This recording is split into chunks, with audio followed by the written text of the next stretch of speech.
Hello, hello, hello. Hopefully you can hear me.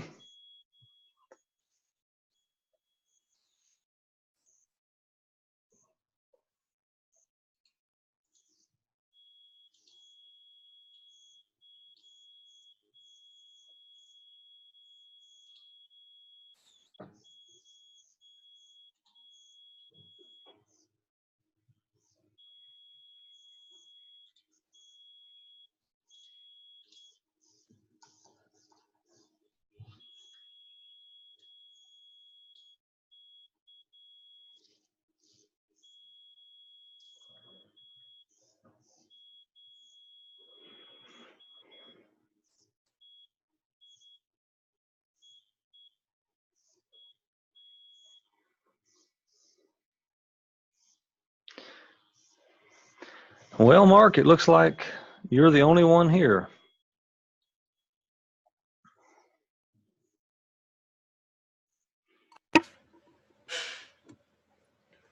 Guess so.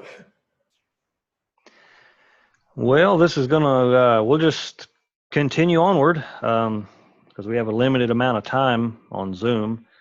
But let's let it be driven by your questions. Let's start with where you're at and, what does off-grid mean to you, or what is the direction that you're wanting to go with your life? Well, I'm coming to your seminar next week in Texas, and I would like to. I've been interested in this a long time. I've been thinking about windmills, geothermal, solar, living off grid. Very good. I've already got an aquaponics system. Oh, excellent. How long have you been doing aquaponics? Oh, I just got started a few months ago. Oh, lots of fun. All right, we got Leon in here now. I don't see a microphone there.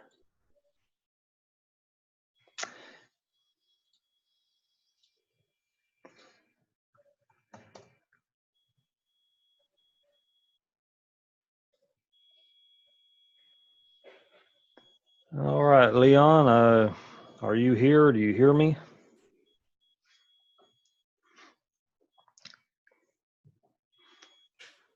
You can also type in the chat box if you don't have a microphone.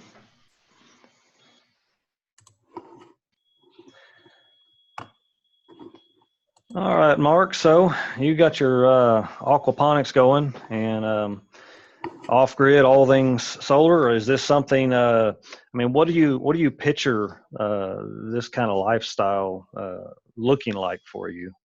Oh, I just love to. I like a quiet lifestyle, kind of rural, and I've been dreaming about this for a very long time. Looking at many different building systems, and this one looks the best to me. Right. Yeah, I've built almost every system out there, and nothing compares with being able to throw a few tools in the back of your truck, load up some cement, and drive out in the middle of nowhere and actually put something together without having to rent an excavator or shovel massive amounts of earth and work on it. Like one guy said, he knows people that have been doing rammed earth tires for 8 years, and then 8 years later they're still working on their house. And Yeah, I looked at Ram. I looked at those ships about 20 years ago. It looked like the hardest thing ever. right. So, I don't know if you saw the video I had put out there on mindsets or not, but, you know, uh, a mindset is something that is very important in that lifestyle. And so that's often where we start. And since you're kind of here and we're not loaded with a lot of requests, let's just kind of open the floor to the direction that you might want to go. And Leon, if you want to type a question or anything, just jump right in here. So I kind of broke this out into mindsets. We might even discuss, Mark, what are the pain points that really give you the contrast and make you want to get into a better lifestyle, a quieter life, as you said. Oh, I've just always been a bit of a loner, and I don't like everything that goes on in job type life. I'm very busy in my job now, but I got a second thing that's good for me, and I just would like to get a nice quiet lifestyle. Right, absolutely. I just came back from a month and a half in the wilderness, building an off-grid cabin for someone. And I know a lot of people really need some social interaction. Some people are better with the quietness. Certainly, if you've never had that experience, it could be a bit of a surprise. Uh, I once had an absolute silent experience. It was the best in my life. Yes. So, this is where a lot of people are here with the fears and doubts thing. Almost every email message or contact I get is all fearful. They doubt themselves. And, so there's questions like, why have you not started? What are you worried about? Your skills, your abilities, your money, physical limits, the big job. You know, do you have any concerns or anything in this area that? Well, sometimes, I think after about money, but I think I have a job that could surprise, just work weekends and get plenty of it. Right. Because of course, when you move into that lifestyle and you're not living the conventional life, you really don't truly require a lot of money unless you have a specific need in your life to, buy something expensive. Yeah, I don't have any of those needs. Right. That's good. So, I put this one in here for your perfect day just because, a lot of people are stuck in the fear and doubts. So, you know, um, what does the perfect day consist of for you? What might it look like, and does that really fit in with the idea of breaking free from the system, living off grid? Oh, for me, a perfect day is reading a good book, drinking some tea, and getting outside. Oh, perfect. So very good fit for you. Um, Again, desire here, that's just something for a lot of people. They might want something, outside of just that lifestyle, or they may want to put it in the middle of San Francisco. So, I always ask those questions because a lot of people, um, they want to live the life they've always lived and just add this off-grid thing to it, but yet they truly desire, a whole lot more. And sometimes that's important to consider. Yeah, I've just always said the only things I need in life are a roof over my head, food on the table, and people who love me. That's right. So basically, something to encourage with off-grid living, with getting out of the system is your systems of support or systems thinking. Because when you go off-grid, you have to consider, what are your needs, your very basic needs. Of course, you've got water, um, which you can catch off your roof. You can drill a well. You can haul it. There's options there. I personally would never put a lot of effort into hauling water. The area I was in, I made fun of everybody because it seemed like that was the daily pastime. They were all carrying IBC totes up to a public well and getting water. Yeah, I once lived off grid and carried water, but at a spring, I was in the mountains about 3/4 of a mile away. Perfect. So You're out of conserve pretty good when you're hauling it. absolutely, and I would of course have that tested. We had a spring in an area that a lot of people would drink from, and it actually wound up having lead and arsenic in it. Oh gosh. Which it doesn't make any sense. It's just pure sand out there, but somehow. Afternoon, Dan. Afternoon, Mark. Good afternoon. Do you have anything you'd like to add to the discussion, or any direction you'd like to direct it? Or Look, I've sent you some questions. I've looked at your video course. Basically around the building, and I'll just give you guys a little bit of a background. I am calling in from New Zealand. I have the availability to property on a Pacific island, Rarotonga to be specific. Wonderful. And the trouble is, everything in Rarotonga has to be shipped over either from Australia or New Zealand. Right. So you have to make a real logistical effort to do everything. Correct. And everything's price. Contractors over there, they charge an arm and a leg because they're so busy. Rarotonga is typically a tourist island. Right. Lots of tourism from people from Australia, New Zealand, Germany go there for a holiday. So it's really pushing the locals to actually build a house for themselves. because the rent that they ask for is way too much, because there's not enough accommodation for the tourists. So the tourists are getting charged, you know, $150, $200 New Zealand dollars a night, whereas a Rarotongan family can probably only afford $300 to $350 a week. You're right. So the dome building, you know, it ticks a lot of boxes, shall I put it like that, Dan? If everything's got to be imported from New Zealand, if the contractors are too expensive in Rarotonga to build the property, why not go down the line of Aircrete? Because then all it is, theoretically, the base is just bags of cement. Yep, bags of cement and water, and you can potentially buy that in a bulk container, and it could be potentially a lot cheaper than bags. Yeah, so like New Zealand, Australia, they don't have access to the big box stores that you guys have in the United States, like the Walmarts and look, there's counselors, you know. So for a bag of cement for us, it's about $9, which is probably about, I don't know, about $5 or $6 a bag, and that's a 20-pound bag. Okay. Yeah, 20-pound bag. And over in Rarotonga, it's double that. Okay. Yeah. Well, that's cement, certainly something that's available, but you know, you even have the option, given the situation, to put a little Airbnb out on the edge of your property potentially. That is the potential, yes, exactly. So, but what it also does is, all it needs is for the locals to be able to see this, the ability that they can build their own on the land over there. I don't know whether you guys are aware, it's you don't buy the land there. You have a long-term lease off the family who own acres and acres of land, and you get a 60-year lease. Yeah, that's pretty common. Land, it gets separated and it gets pretty much, I'll say, given to family members to build. So the cost of property is next to nothing, but they can't afford the money to build an actual building. And that's because of their wage rates are really low. There's not a lot of work there unless you work in the tourism industry. Sure. So the ability of doing something like a dome house or an Aircrete building, to teach people there to be able to do that, and that they feel comfortable that that's an adequate process to do, that's really good for them, I think. Absolutely.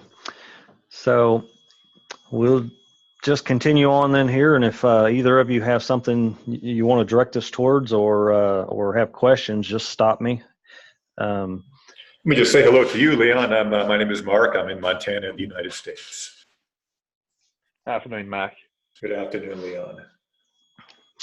So living off grid, a lot of people have some unrealistic expectations, being hit with things like the logistics of getting the cement, and really planning everything ahead of time so that you have every screw, piece of pipe, and bag of cement that you need ahead of time. Is something not a lot of people are prepared for. That's why I put those calculators up, so you can get a shopping list together and have a pretty good idea of the materials needed to build something. Food systems, you know, in that survive and thrive. Actually, apple trees are, you know, I'm not saying that you would want to eat apples every meal of your life forever, but I'm saying that it's a way that you can very quickly, in as little as 2 years, put yourself in a position where you're meeting all your actual calorie needs. And of course, that gets into the whole calorie lie that you need 2,000 calories a day, when, you know, like fodder for animals, where 80% of it's undigestible, when you sprout it, it becomes actually 80% digestible. So it takes substantially less food, and they're much healthier. And in the same way, the human digestive system, unless you have health problems or a microbiome problem in your gut, actually can meet its needs with fruit, because most fruit is 90+% bioavailable. There's even studies where they talk about, well, how bioavailable is the vitamin A in a carrot versus a piece of fruit. You know, we're talking nutrient density. Just because something has 4 times the vitamins or minerals or content doesn't mean that it's actually available, whereas fruit is almost completely available to us. And also the vitamin A in the carrot is not vitamin A, it's beta carotene, and it converts very slowly into vitamin A in the human body. Right. So it's an amazingly complex subject. And what I've tried to do is simplify things to just dead simple. Because the truth is, this picture is a picture of a tall spindle apple system. Universities worldwide have really been planting these out, and they've planted them from 1 foot apart to 20 feet apart. They've tried everything, and what they've come up with is a system that has now been in practice for a very long time, and it allows apple production on the second year. And as it begins to peak at years 3 and 4 and onwards, you're getting around 200 apples per tree when they reach maturity. And so, you can put 10 trees out, and once they reach maturity, they can survive. It also ties into the idea of, paying some property taxes. Or if you're wanting to stay on the land and you have no other idea what to do, you can simply replicate the system, and you can make a value add product like jellies, jams, etc. And that lets you really, have something you can sell on the market, because in most places you can ship a product. So even if you're in the middle of nowhere, UPS goes almost anywhere. So, you can find a product of the land or something to do, a craft, whatnot. Shelter, talking about Aircrete, domes are beautiful. They're great. I'm actually looking, I'm going to be shooting the video in October at our rapid build workshop that's going to detail a house from driving onto the land, starting at ground zero and moving into the house within 14 days. And we'll have the whole thing videoed, and of course it'll be a cast cylinder house, but just to show and demonstrate what's possible. Because one of the problems I've had is I've built a lot of these for other people. I say a lot. I've built 6 of these domes for other people and 2 cast Aircrete houses, but some people are paranoid, or they ask you not to shoot a video, and then it's not under my control to paint it, to finish it, and to move into it. And so a lot of these just kind of sit around for a rainy day, or whenever they reach retirement or go on vacation. So, having a demonstration will be very good to present something finished, something beautiful, and something that allows you to go from literally just stepping out of the job into a situation immediately, as opposed to fretting over it for years, or finding worries. But it gives you the ability to save up, even on minimum wage, to acquire a little piece of land and put you a starter house on it, and maybe even buy a piece of transportation, all in a year's time. So that's the idea, is to put all this in reach of anyone who really has the desire to do it. Waste treatment, sanitation, there's a lot of stuff out there. A lot of people just use the human manure buckets. And, of course, that requires sawdust be available to you. And in an off-grid situation, it may not be available to you. And one of the best systems that I found is a worm flush composting toilet system. You use a low flush toilet, or if you can build directly on top of it, you can use an RV toilet. The ladies are much happier with that, because that's one less thing they have to do. Some of them are really turned off by it. And we did the human manure bucket and then a regular composting toilet for a while. And I don't know, a lot of your normal people are just really put off by having to look or in any way smell the leftovers. So this system, I just learned about this system about a week ago, and I'm just really excited about it. yeah, it's great. They've actually tested this. Once the biology is built up in here, because it's not just worms, it's the biology, the microbiome, the microbes, the bacteria. The water that goes through when it comes out is already stripped of pretty much anything hazardous. And when it's followed up with a leach field, or you could do a constructed wetland, or a reed bed system like in Australia, or you could just run it into another, like a flower bed or a compost bed, or around willow trees. And if there's any discharge at all, it's completely safe and completely clear, completely odorless. And it's so superior to even our public water systems in this country. In the U.S., you can't, none of them discharge water this clean into the creeks and environment. Energy, that's another one. You know, if you're truly off grid, you've got to provide your energy. You've got to, you know, determine what your lifestyle needs and build a system for that. So, you know, it's pretty cheap right now in the U.S. I will mention that there's Sun Electric. You can, as long as you get a pallet, you can buy them wholesale for as low as 32 cents a watt. So, yeah. Um, you know, there's going to be some import and tariffs coming into play soon that's going to raise that price as we begin to tax Chinese products. But you know, once you've determined the amount of energy, there's really no reason to ever pay that full retail price for solar panels if you're going off grid. Even if you don't need 19 or 21 panels, depending on what you order, you could probably put them on eBay and resell them pretty quick and wind up with free solar power. And then you got your battery systems, lead acid batteries, which will deteriorate after, you know, 200 to 300 charge cycles. There is something that's occasionally available called a Tesla charger, and not from the Tesla Motor Company, but another company. And they charge the batteries to the chemistry of a lead acid battery at 16.2 volts. And when the current drops, they shut off. And that actually will make those batteries last 25 plus years.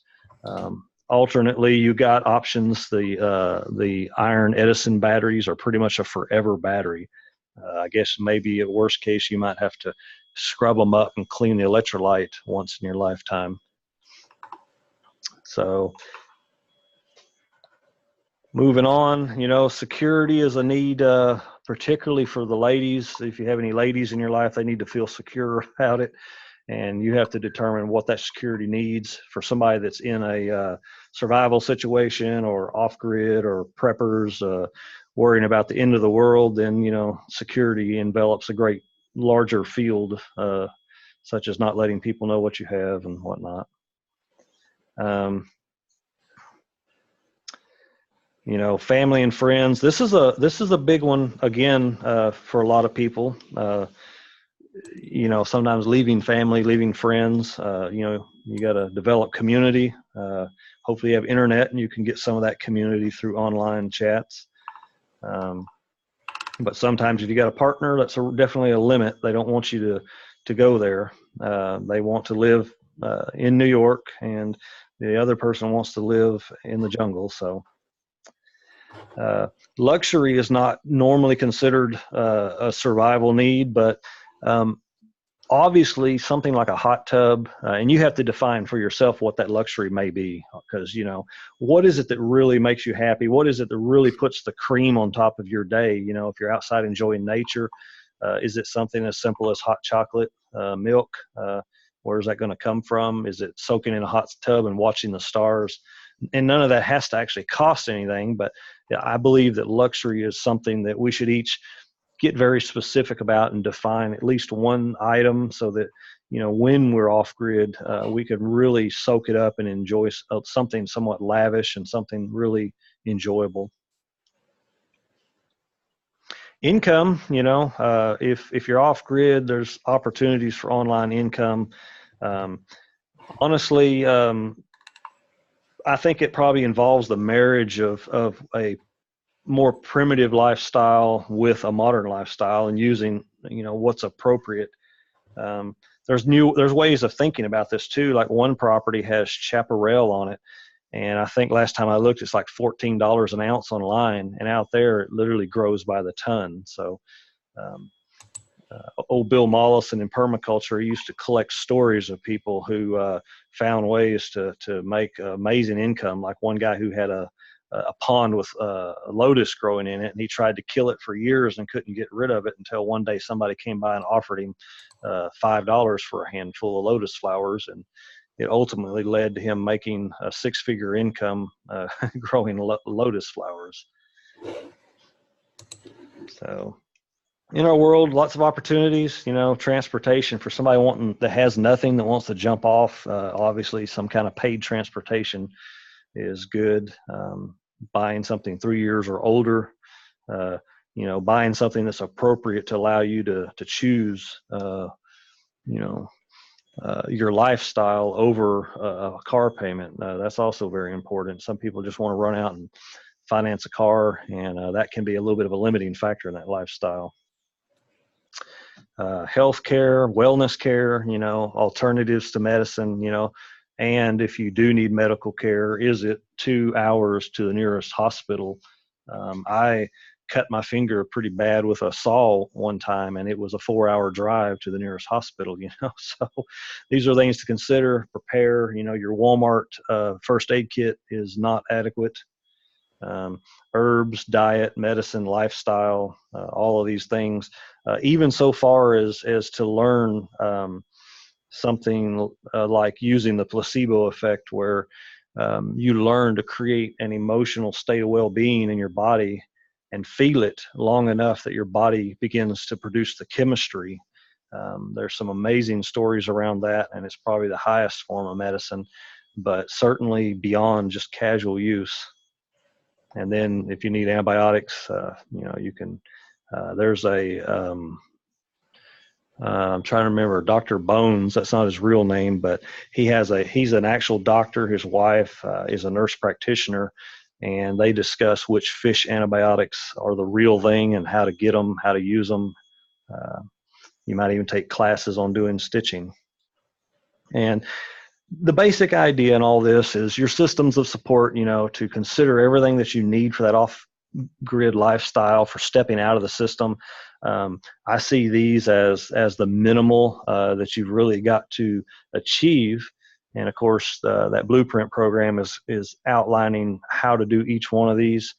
And of course, none of this is possible without land and your location. I mean, you could live in the city. There's that couple that lives in San Francisco on 0.6 of an acre. They not only produce all their food, but they produce enough greens to sell to restaurants and chefs to pay for anything that they do need to buy. So you don't need a lot of land. A lot of people, especially in America, I'm going to get 100 acres and I'm going to farm it. That's not really necessary unless you want to just let the cows do their thing over a large area and concentrate the work down. So no need to be discouraged. I've looked online. You can look in your area. I was recently in the Permian Basin, where a lot of oil's been discovered, and there's just thousands of oil field workers in there, and the rental prices are just astronomical. Buying a house is almost impossible. And yet, even in that city, a quick look on Craigslist, and I found a decent lot where the sun can get to it, which is important for growing things, for only $3,800. So, even in a situation like that, you can find it. Like there in New Zealand, land leases are not a problem. You get a long-term land lease; it's just as good. And beyond this, all the survival stuff is, from that position of power, if you will, often we discover that we have something more we want to do, and sometimes that means stepping back into society and offering something that we really want to do. Some people really decide they want to do business, or they find a passion and they want to make a lot of money at it, and it's all okay. But of course, the conventional lifestyle is being stuck in survival, even though we have a lot. A man I know has a home health care company. He brings home $3 million a year, and yet he can't even take a week's vacation off fully. He's stressed all the time, and he's financed to the maximum. So, he's only surviving in spite of even the income level. So, with our mindsets right, it doesn't have to be limited to that. So we got about 8.5 minutes left. Is there anywhere that either of you want to focus?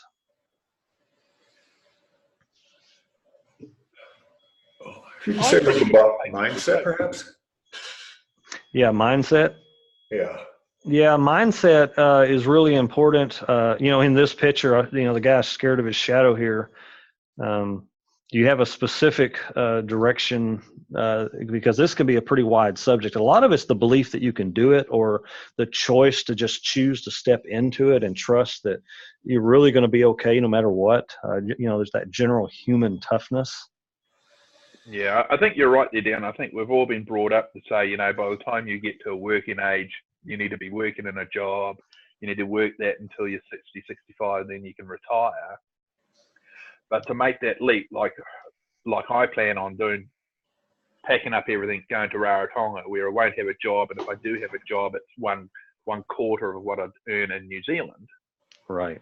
And just basically starting from scratch and bringing some money over. So I'm good in that regard. But then that offsets that I can work if I need to, when I need to. I can go to the beach, which is 100 meters down the road. I can grow my own food. I can produce my own electricity.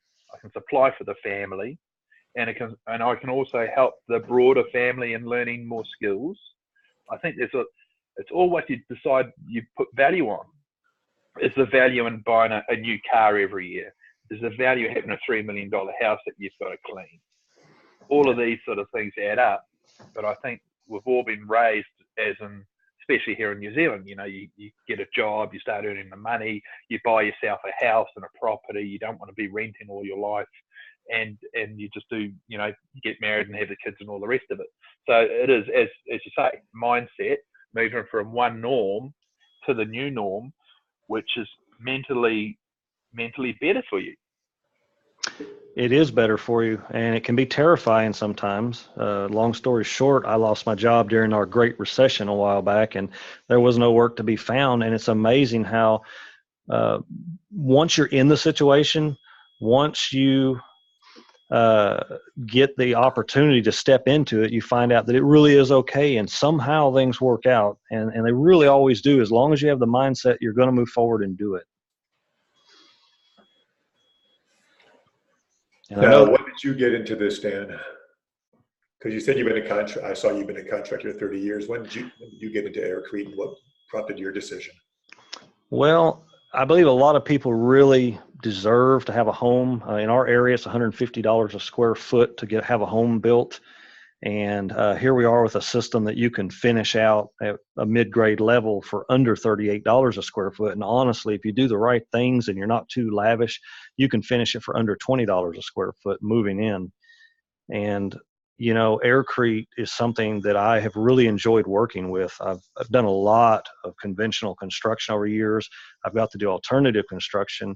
And Aircrete is such a forgiving material. It's beautiful. And what moved me into it is that I'm also, I have property, and I'm going to be moving completely off grid to where it's 76 miles to the nearest town. And when I say town, I use that term loosely. So in the experience of all of that, Aircrete is something that is fairly new. And I feel like the existing workshops and people that I did attend and paid quite a bit of money for, they do a very poor job. So my goal is to get people educated, and a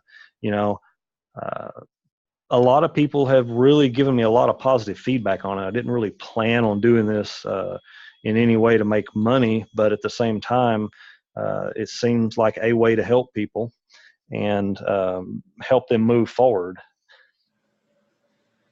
Because I've been looking at, I got probably exposed to it 2 years ago, but I didn't really have, I saw a video on Don't Gaia, and it looked great, but I had no idea how to do it. And then I saw your video a month ago, and I'm showing up next week. I'll be meeting you in person.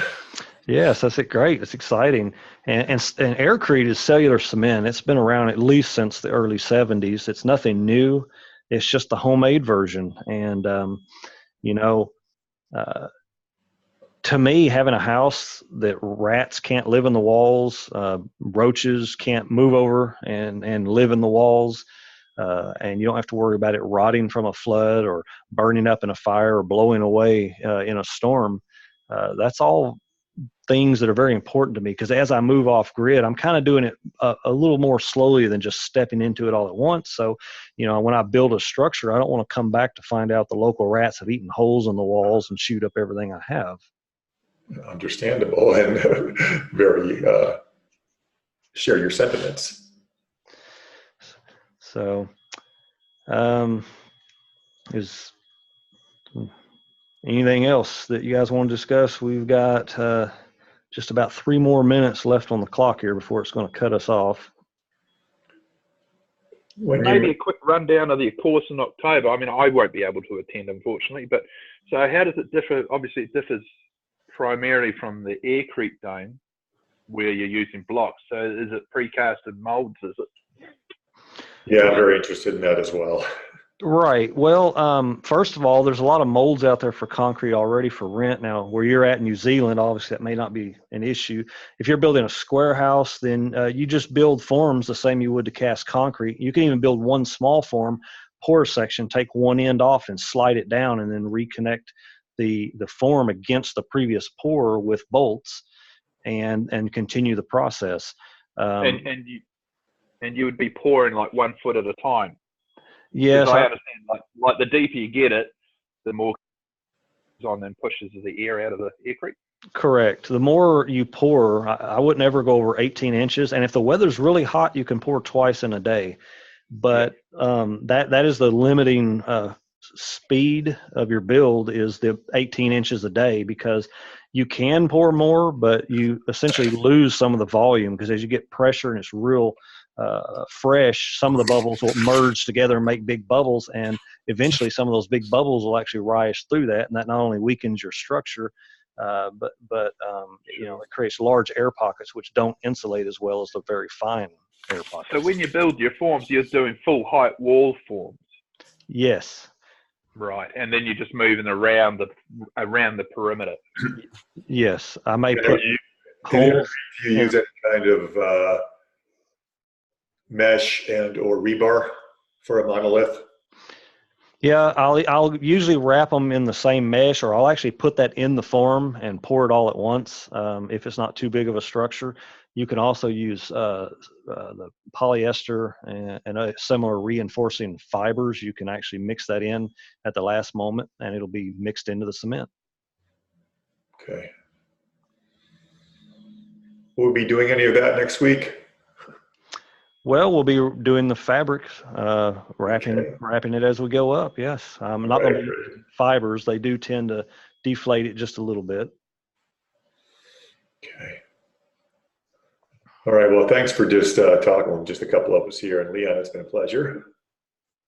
Likewise. Absolutely. I'll be having more of these. I'm just trying this out. If we get enough interest, I may actually buy a subscription, and so we can not have a time limit. But it's nice to be able to have these chats. Thank you both for showing up, and look for the next one. And Mark, looking forward to it. I look forward to seeing you. I look forward to seeing you too, Dan. All right. Bye-bye. Thank you, Dan. All right, Mark. Thank you. Bye-bye.